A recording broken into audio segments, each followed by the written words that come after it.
Why did my Duolingo app icon changed? Hey guys, welcome back to the channel. If you are new to Duolingo, the sick appearance of Duolingo app icon might have surprised you.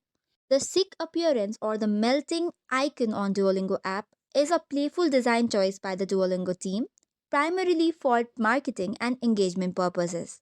So let's understand why it happens and how you can address it. Duolingo occasionally changes its app icon, sometimes tired or sick, to generate a buzz on social media.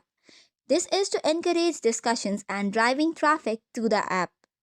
Likewise, the quirky icon serves as a subtle reminder to users, especially those with streaks, to maintain their daily language practice.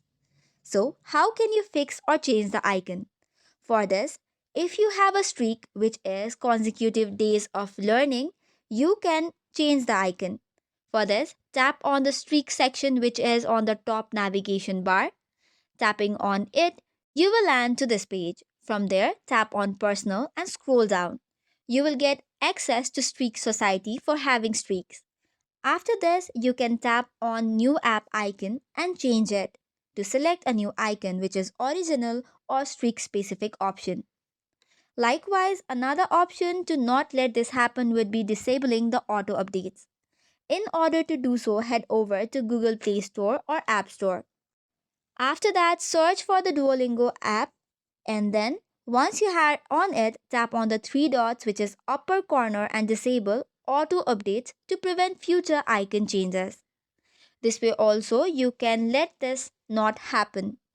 Likewise, if your icon is not changed, you can even change it normal during a future update. So for this, tap on the update button to update the app to latest version and check if the icon has changed. So that's it for today's video. For more such contents, do not forget to hit the like and subscribe button.